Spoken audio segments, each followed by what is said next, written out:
কমলিকা, মদন মিত্র তিনি জামিন পেয়েছেন, কিন্তু তার বাড়ি ফেরা নিয়ে একটা সংশয় সৃষ্টি হয়েছে। সেক্ষেত্রে তার পরিবার পরিজন বা ঘনিষ্ঠরা, তাদের কি প্রতিক্রিয়া, সেখানকার ছবিটা এই মুহূর্তে কি?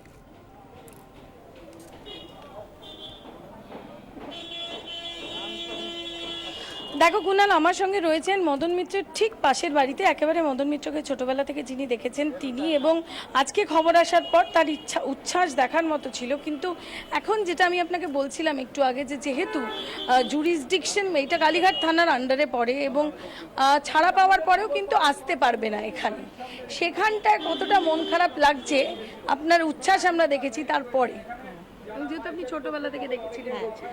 কি বলবো, মানে এই যে ভবানীপুর মানে বাড়ি ফিরতে পারবেন না আপনার প্রতিবেশী, ছোটবেলা থেকে যাকে দেখেছেন, ছাড়া পাওয়ার পরেও সেটা কতটা আবার মন খারাপ করে দিচ্ছে? হ্যাঁ অবশ্যই মন খারাপ তো করে দিচ্ছেই, কারণ এক্ষুনি যদি উনি বাড়ি আসতে পারতেন, সেই যে একটা আলাদা এক্সাইটমেন্ট হতো, মানে সে কান্না হাসি, সেই দোলদোলানোর ব্যাপার একটা, সেটা এই মুহূর্তে যে জুরিসডিকশনের যে প্রবলেমে হচ্ছে না, সেটার জন্য একটু আর কি মানে কি বলবো, খুব ভেতর থেকে একটা কিরম যেন ফিলিংস আসছে। কিন্তু তাও ঠাকুরকে ডাকছি, ঠিক আছে, যে উনি যদি কিছু টাইম নেন, মানে আপনার জুরিসডিকশনের মানে কি বলবো, কোর্টের লিগাল প্রবলেম ওয়াইজ সেটা তো মেনটেন করতেই হবে, সেটা তো কারোর হাতে নয় নাকি। তারপরে যে টাইমটা আসবে সেই টাইমটা উনি আসুন, আসলে মানে একদমই দীর্ঘ 22 মাস অপেক্ষা করেছেন, আরো 2-3 দিন অপেক্ষা। হ্যাঁ হ্যাঁ, একেবারেই আসুন, ঠিক আছে। এতদিন যখন এত কষ্ট করেছি প্রত্যেকে, each and everyone, family life তো বটেই ভীষণভাবেই ব্যতিব্যস্ত, আর পাড়া প্রতিবেশী আত্মীয় স্বজন, এতদিন যখন আমরা ওয়েট করতে পারলাম, আর কিছুটা সময় ওয়েট করি না একেবারেই, মানে সম্পূর্ণ ওই দিকটা প্রবলেমটা যাতে আর ইন ফিউচার অ্যারাইজ না করে, মিটিয়ে আসুন উনি সব সময়ের জন্য। হ্যাঁ, আপনিও এখানকার বাসিন্দা, বিকেল বেলা উচ্ছ্বাস দেখেছি, কিন্তু এখন এখানে আসতে পারবেন না। কমলিকা ধন্যবাদ। কমলিকা সেনগুপ্ত আমাদের প্রতিনিধি এই মুহূর্তে ভবানীপুরে মদন মিত্রের বাড়ির সামনে থেকেছেন। অনেকদিন পর কামারহাটিতে সবুজ রঙের উৎসব। মদন মিত্রের জামিন পাওয়ার খবর পৌঁছতেই উচ্ছ্বাস শুরু হয়ে যায় কামারহাটিতে, অন্যথা হলো না ভবানীপুরেও। মদন মিত্রের সমর্থকরা বাজি ফাটিয়ে আবির খেলে মাতলেন উৎসবে। ভোটের সময় আবির কেনা হয়েছিল, সবুজ আবির। রেজাল্ট বেরোনোর পর রাজ্যের প্রায় সর্বত্র সবুজ ঘাস রঙে রাঙালেও কামারহাটে ছিল লাল। সময় কেটেছে,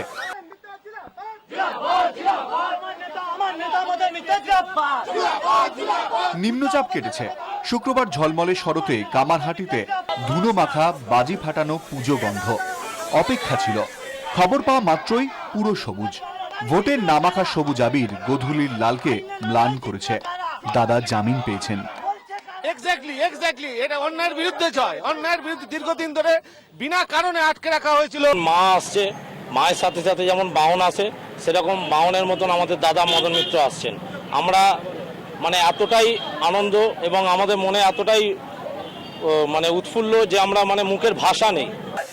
সময় বদলায়, প্রেক্ষিত বদলায়, বদলায় আনুগত্য, কিন্তু এই সবুজ রং মাখা মুখগুলো বলছে দাদা কোনো অন্যায় করতে পারেন না। আমি মনেই করি না উনি উপযুক্ত, উনি আমার কাছে ভগবান, উনি কামারহাটির ভগবান, কামারহাটিতে সবাই চায় ওনাকে ফিরে এসেছে। তবু কেন হার? ভোটের সেই অস্থির সময়ের বিশ্লেষণ এখন নয়, এখন বড় মাপা কথা। উচ্ছ্বাস যেন আবার মজবুত না করে প্রভাবশালী তকমা। জামিনের খবর পেয়ে উচ্ছ্বাসে ফেটে পড়ে ভবানীপুরও। শুরু হয়ে যায় মিষ্টিমুখ, আবির খেলা। এখন লড়াই করেছি এতদিন ধরে, একটা ছোট্ট বাচ্চা ছেলে নিয়ে এত বছর জেলে যাতায়াত করেছি, বাচ্চা ছেলেটা জেল ছাড়া আর হসপিটাল ছাড়া কিছুই চেনেনি। নিশ্চয়ই আমরা একান্তই খুশি, পুরো পরিবারের লোক খুশি। 2 বছরে যেহেতু বাবা আমাদের সব, বাড়ির পিলারটাই বাবা, সে না থাকাতে আমাদের বাড়িতে কোনো এক্সাইটমেন্ট, কোনো আনন্দ, কোনো অকেশন কিছুই হয়নি। মিষ্টিমুখ, বাজির ঝকমকি, আবিরের স্বতঃস্ফূর্ততা। মদন মিত্রের সমর্থকদের কাছে এ যেন মদন উৎসব। ব্যুরো রিপোর্ট, 24 ঘন্টা। ছাড়া পেয়ে গিয়েছেন, একটা টালবাহানা চলছে, হয়তো আজ ছাড়া পেয়েও যেতে পারেন মদন মিত্র। তবে তিনি নিজে কিন্তু অত্যন্ত সাবধানী। মদন মিত্রের জামিন থেকে সিঙ্গুরের জয়, তৃণমূলের জন্য পর সুখবর। পচা ভাদ্রেই ঘাস ফুলে পৌষ মাস। ভোট এসেছে, ভোট গেছে, বিরোধীদের হাতে রয়ে গেছে সারদা ইস্যু। ভোটে ফল বারবার তৃণমূলের পক্ষে গেলেও সারদার কাঁটা গলা থেকে যায়নি, কারণ গরাদের ওপারই রয়ে গেছেন মদন মিত্র। সারদায় জেল যাত্রীদের মধ্যে সবচেয়ে হেভিওয়েট তৃণমূল নেতা। গত বছর অক্টোবরে নিম্ন আদালতে একবার জামিন মিললেও স্বস্তির মেয়াদ মাসখানেকও স্থায়ী হয়নি। হাইকোর্টের নির্দেশে ফের মদন মিত্রকে জেলে যেতে হয়। প্রায় 1 বছর পর আবার শাসক দলের জন্য সুখবর। ভবানীপুর থেকে কামারহাটি, দাদার মুক্তির খবরে উচ্ছ্বাসে ভাসছেন মদন অনুগামীরা। গ্রেফতার হওয়ার আগে একাধিক পুজো কমিটির সঙ্গে যুক্ত ছিলেন মদন মিত্র। সেই পুজোর আগেই আদালত তাকে জামিন দেওয়ায় তৃণমূল সমর্থকদের মধ্যে উপচে পড়ছে খুশি। দাদাকে যে আর জেলে বসে ঢাকের আওয়াজ শুনতে হবে না। জেলে যাওয়ার পর মদন মিত্র মন্ত্রিত্ব থেকে ইস্তফা দিলেও তা গৃহীত হয়নি। গত বছর নভেম্বরে হাইকোর্টে তার জামিন মামলা ওঠার আগের দিন গৃহীত হয় ইস্তফা। প্রথমবার নিম্ন আদালতে জামিন পাওয়ার পর পরিবহন মন্ত্রী হিসাবে গতিধারা প্রকল্পের ফাইলেও সই করেন তিনি। জেলে থাকাকালীনই মদনের কাছে পৌঁছে যায় বিধানসভা ভোটে দলের টিকিট। জামিন পাওয়ার দিনও তৃণমূলের মহাসচিব পার্থ চট্টোপাধ্যায় বুঝিয়ে দিলেন দল রয়েছে মদনের পাশেই। যদি কেউ খুনেও অভিযুক্ত থাকে তাহলে তাকেও মুক্ত করা যায়। তিনি মুক্তি পান 3 মাস পরে, বেল পান।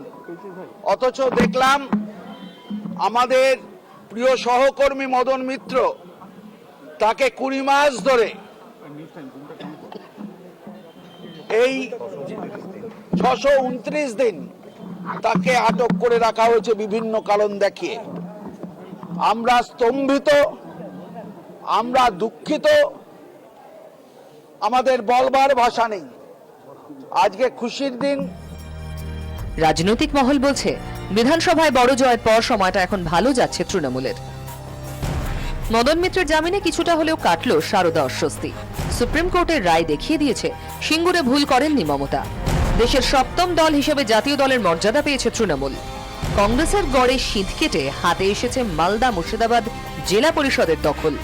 ভ্যাটিকান থেকে মিউনিক, ব্র্যান্ড বাংলার স্বতন্ত্র উপস্থিতিও এই মাসে, যে বাংলা এখন ঘাসফুলের দখলে। পচা বলে ভাদ্রের বদনাম আছে। পঞ্জিকায় অপছন্দের এই মাসই তৃণমূলের জন্য বয়ে আনলো একের পর এক সুখবর।